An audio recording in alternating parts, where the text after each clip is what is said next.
Okay, I'm finally talking about it. After several teases and mentions, and me constantly telling myself that I just have to find a topic to do a video on this after I played through it again, or listen to the soundtrack for the 10th time, I'm finally going to talk about why Life is Strange is my favorite game/movie of all time. But first, I want to talk about Community. Because I'm trying to balance my more theoretical opinion-based points in my videos with more technical know-how, and Community will serve that well. Created by Rick and Morty co-creator Dan Harmon, Community ran its first 3 seasons on NBC between September of 2009 and May of 2012, at which point Harmon was unceremoniously let go from the show for its 4th season. The show was once again brought back under the reins of Harmon due to popular demand, whose absence is agreed to be one of the main reasons for a subpar 4th season. However, the damage seems a bit irreparable, and the show was eventually canceled on NBC in April of 2014, but was miraculously revived by a guardian angel, a streaming service which nobody has ever heard of, let alone paid a subscription for, Yahoo Screen. Yeah, not the best venue for one of the most inventive TV shows of the 21st century. And so with that, Community ended its 6th and final season on Yahoo Screen in June of 2015. I can see why it had this much trouble staying afloat, though. Most everyone I talk to that's tried to get into the show can barely make it past 1 season. The show is a deconstruction of television, with each episode riffing on some genre or random trope, with the characters being more or less stand-ins to push that along. Whether that be filming a paintball war like a spaghetti western or a post-apocalyptic movie, or a pillow versus blanket fort war like a Ken Burns documentary. It's not my favorite show, mostly because, like a lot of Harmon's work, the show can prioritize this mission over engaging themes or plot developments. That's a long way to say Harmon comes off as someone that's a bit up his own butt. But he's an insanely talented guy, and a great case study when it comes to understanding how to write efficiently and get a lot of characterization in within a limited amount of time. My favorite example of this comes from episode 304, Remedial Chaos Theory. If you haven't seen it, essentially the study group rolls a dice to see which of them has to go downstairs to get a pizza. In 22 minutes, we see 7 different scenarios play out, the outcomes of which are entirely determinant on who goes to get the pizza. There's so many little details in there that I'd take forever to go through. But here's a handy flowchart I made that tracks it all. But the point is, the dice roll doesn't dictate the characters. Abed said it best. Annie will always be driven. Shirley will always be giving. Pierce will never apologize. Britt is sort of a wild card from my perspective. And Jeff will forever remain a conniving son of a bitch. No matter which timeline, I counted 4 constants among the sea of variables. 4 things that always or almost always happened that determined different routes that the characters went on. Jeff will always bang his head, meaning Annie will more than often check on him, meaning that sometimes they get the chance to flirt. Britta will always try to go smoke more, whether that be in the bathroom or when she goes to get the pizza. And Pierce will always mention Eartha Kitt. Did you guys know I had sex with Eartha Kitt in an airplane bathroom? Speaking of crap, I was taking one in an airplane bathroom when Eartha Kitt decided to bang me. You know who got it in the long run? Eartha Kitt, when I nailed her in the airplane bathroom. Ascot really softens your personality. I banged Eartha Kitt. As stupid as this sounds, this episode is not an example of interactive storytelling, like Bandersnatch or the various Telltale games. And that is exactly why I like it so much. I'm typically not a fan of choice-based games, for the sole reason that I feel like it devalues the presented story.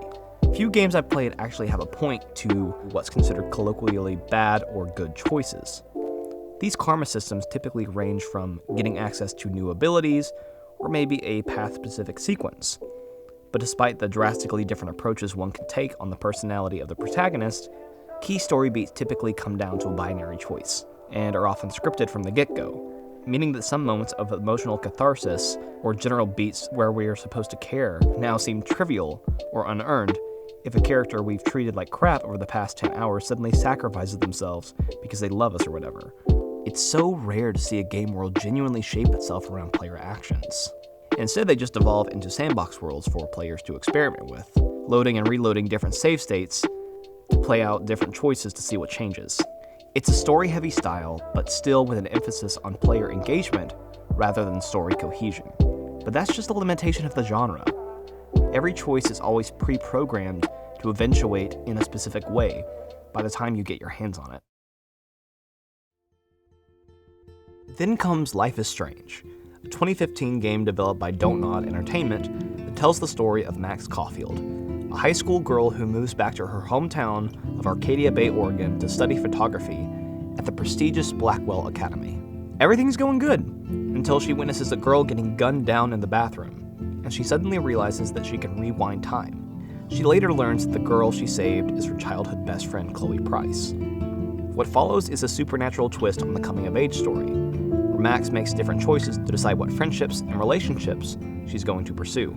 Except Max has the benefit of hindsight, by being able to rewind time by just a minute or two and see each outcome before she makes her decision. There's a lot of little details I love about this game. The whole mise-en-scène, I know, is my entire dream aesthetic.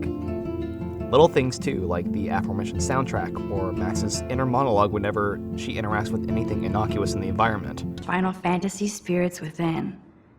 I don't care what anybody says, that's one of the best sci-fi films ever made.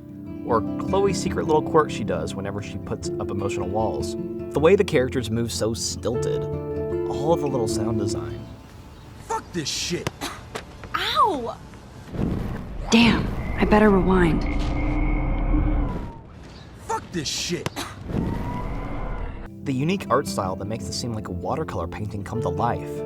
Or just the irony of handling seriously heavy topics like abuse and depression with the utmost maturity, but being delivered with the least authentic teenage girl dialogue that is obviously written by old Frenchmen. I hope you checked the perimeter, as my step-ass would say. Now, let's talk business. I got nothing for you. Wrong. You got hella cash. Why don't you go fuck yourselfie? Ready for the mosh pit, Shaka Bra. She was like a battery. Positive and negative. I just vaped some dank OG buds, so I can barely see you. I was eating those bees! But all of that is not why the game stuck with me all this time. It's because all of your choices don't matter.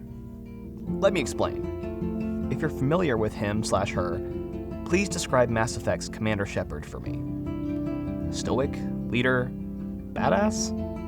A lot of his personality depends on whether you go Paragon or Renegade route. He's a blank slate to fill an action role. Now let's describe Max Caulfield. Well, she's blindly optimistic. She's a bit curious to a fault. She's naive but adventurous. She's a bit shy, but she's not defenseless.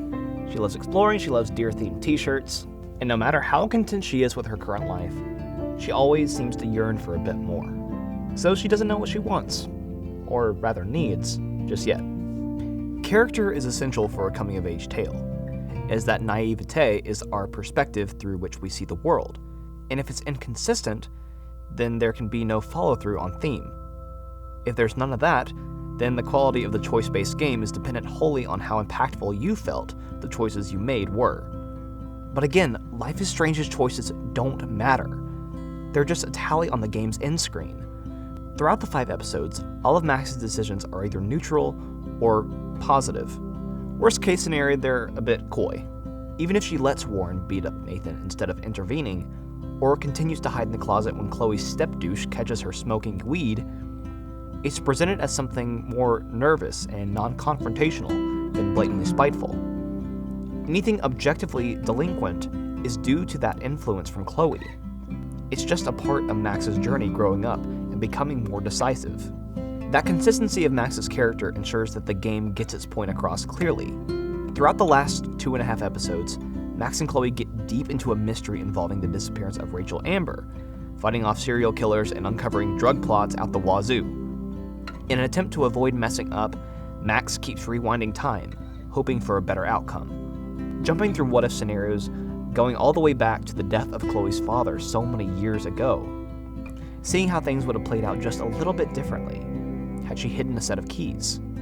Or finding the one way that Chloe doesn't get killed for the 12th or 13th or 14th or 20th or 30th time, while still making sure that all other characters remain free of harm. However, Max still ends up at the lighthouse in the middle of a storm. It's a scene that's been foreshadowed since the very first moments of the game, telling you that all your choices will lead to this moment. And no matter how many people you helped, how many lives you saved, how many memories you made, you must either save the town by going back in time and letting Chloe die in the bathroom as she was supposed to, or let the ramifications of time travel take hold in the form of this storm, letting the town get destroyed, but you still keep Chloe alive. It's a gut-wrenching choice, one that leaves you and the characters oddly uncomfortable if you choose to save Chloe, as you wordlessly drive out of the now decimated town. But it's also one of poetic catharsis if you let Chloe die, and Max takes with her only the memories she and Chloe made during that week. It's the best possible ending. Max and Chloe reunited, forgiving the fact that she had to move away on such bad terms, even if it's only to exist in Max's memories. Chloe reaffirms this much, as the symbol of the blue butterfly drops on Chloe's grave as it's lowered into the ground. In the end, Chloe understood what had to be done. The game is essentially about failing to escape the inevitability of fate, and learning that the best thing to do is sometimes just take the chances you're given, and use that time to say goodbye. This now franchise is at its best when it uses its mechanics creatively, taking choice away from the player as a means of showing how single-minded a character is becoming, rather than just saying it through dialogue, or losing your powers at the moment you need them the most to emphasize the importance of your every move, even in the actions leading up to it. The game's main mechanic of implementing choice suddenly becomes a critique of the nature of choice in games in general, and on a more personal level, a commentary on the need to accept responsibility for one's actions and move forward. You've been running from that for the entire game as both Max and as you, the player, so the impact you feel is equal to what the character does. Having everything come down to that binary choice is of course going to be disappointing, but for the right reasons. It's the greatest example of gameplay and story synergy that I have ever seen. Yes, even better than the King Kong movie tie-in game. It uses its medium to the fullest, renouncing ludonarrative dissonance and player priority in favor of artistic integrity. In that aforementioned King Kong video, I mentioned some examples of games that use this technique to make a story sequence really stand out in the player's mind, like switching from the character of Joel to Ellie in the winter chapter of The Last of Us, to emphasize her fragility, making her movements more nimble and do less damage in comparison to the brutish character of Joel, or some of the what I like to call let's slow down scenes in games like the Batman Arkham and Uncharted series, where the main character is forced to move at a crawl, removing all ability to navigate the environment and combat like how they usually do, thus allowing a narrative plot point to play out without breaking into a cutscene. Much like how House of Leaves couldn't exist as anything but a book, or how Citizen Kane wouldn't have made the same impact if it wasn't a movie. It's good to know in this age of reboots, sequels, and adaptations that there are things that can't be replicated and have the same effect. It makes storytelling seem more special, diversified, and it makes Life is Strange something truly unique unto itself. Something that I can always get something from, no matter how many times I revisit it. So what about you as a writer? What good does all this rambling do? Well, essentially, you need to know your characters. You need to know what means the world to them, and what they fear more than anything. Think of screenwriting as if you're role-playing a character in D&D, and each line in action is meant to flesh them out. Keep your story focused on your character, and have them guide each other towards your desired endpoint. Write your scenes in 7 different ways to practice individualizing and solidifying your characters' voices, or even use choice as a storytelling device. Whatever you decide, know that while your audience will always try to think in terms of a character's future, your concern is them at the present. Serve your story well, and spend that much needed time to earn your way to that next plot point you've had stuck in your head. Your characters will be glad you did. Godspeed.